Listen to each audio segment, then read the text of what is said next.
Welcome back to day 25 of 30 Days to Learn Photoshop. This is the Eraser and Spot Healing Tools lesson. My name is Ben Gribbin, and in today's lesson we're going to look at how to use the Eraser and Spot Healing Tools to repair photos and remove sections of layers.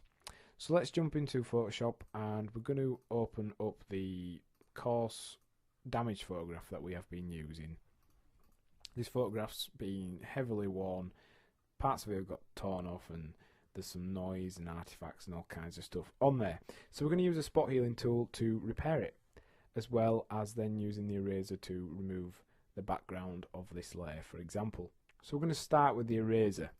Now it does exactly as you would expect.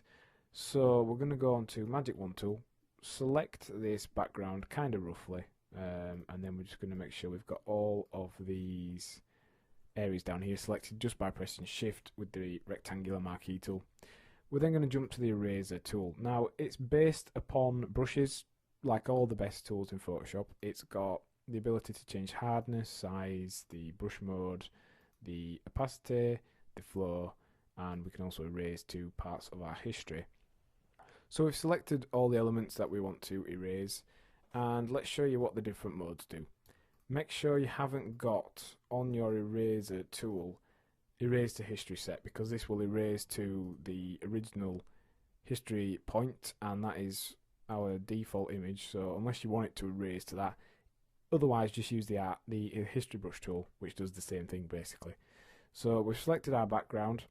We've got a brush head here, nice and circular, nice and smooth. It can be set to a lower hardness, thus fading it in and out, and it can be set to different sizes and different brush heads, and we can install different ones as we've discussed. These can actually use add-on brush sets as well, so that's not a problem. The pencil tool though is a little bit more blocky, so let's put it back to one of the circular brush heads and click on there, and it's a little bit difficult to notice, but if we just increase the size, it's not got as much anti-aliasing on, so we've got a bit more of a Microsoft Paint style edge to what we are erasing. And then finally we've got the block mode, which literally is just a block, so that's as it comes. That's the block. It's a little bit faffy, so generally most people will use brush or pencil, and if you're deleting large areas anyway, you can just press delete. So let's just remove the background using the eraser tool, and then we've done a pretty decent delete of most of the background. We could actually then go over using this tool, just going over these areas just to make sure we've selected everything, because it was a bit of a messy background. So that's the eraser tool, selected by pressing E on your keyboard. Very easy tool to use, and as you can see there, we've used it with or without selection. We were able to delete most of the background of this photograph, but we can also use it to just basically wipe out areas, and if we're careful with the brushing, it can be a little bit quicker than having to mask off areas and things like that. So it's a case of balancing it out and working out what works best for you when you are working with these tools. Next is the Spot Healing Brush tool.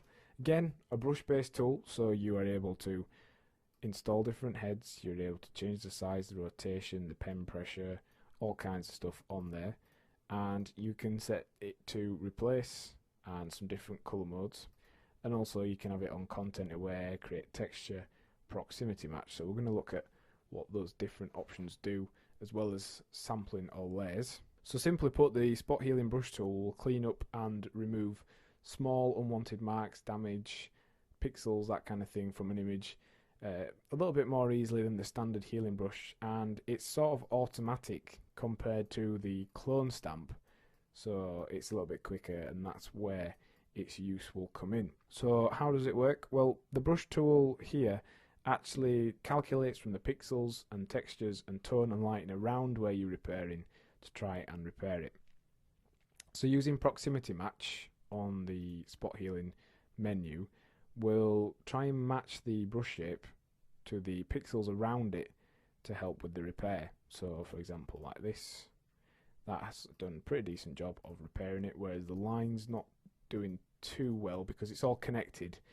Some of the pixels are this line, and so it's comparing those and thinking, need to continue the line. So unless you start painting and brushing areas more with the background on, and you can do that, you can drag to repair areas like so. It does a pretty decent job overall.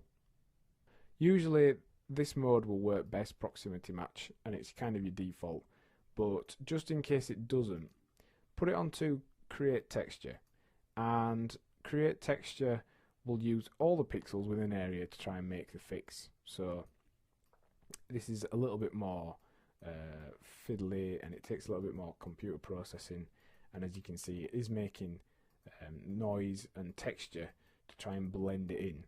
So that's the textured version of the spot healing tool. And then content aware actually works out again what the content of the file is, so that does work pretty decently. And it's just a matter of using all three of those tools to try and work out what's going to work best in the image.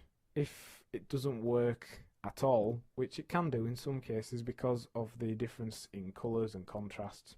For example, if there was a big damage to this, and we just accidentally clicked the eraser tool. If there was a bit of damage to this area here, and we went onto the spot healing tool, did a brush mark there, it's going to start messing it up because it's different colours, different contrasts. It does confuse the tool somewhat. So let's just go remove those, and bearing in mind this tool is really more suited to light damage, and the healing and clone stamp tools actually offer more control over your repairs, especially on the contrasted areas of two alternate colours as we've just showed you. So the final option for this tool is all layers. Now that, as we've talked about on other tools, literally just samples more than one layer. So if we wanted to repair a whole group of layers, we could do that, and it would actually sample all of the layers to work out what needs repairing and why. But that can get a little bit complicated, and it can confuse the tool, so do be aware of that when you are doing so. So what have we learned in today's lesson? Well, we've looked at how to use the eraser and spot healing tools. And your task for the lesson is to find an image with some sort of defect. It could be perhaps a blemish on a person's skin in the photograph, or the actual photograph itself has been damaged, and then use the spot healing brush tool to repair it. Next time on 30 Days to Learn Photoshop, we'll be looking at the course project, Photo Manipulation. Thanks for listening.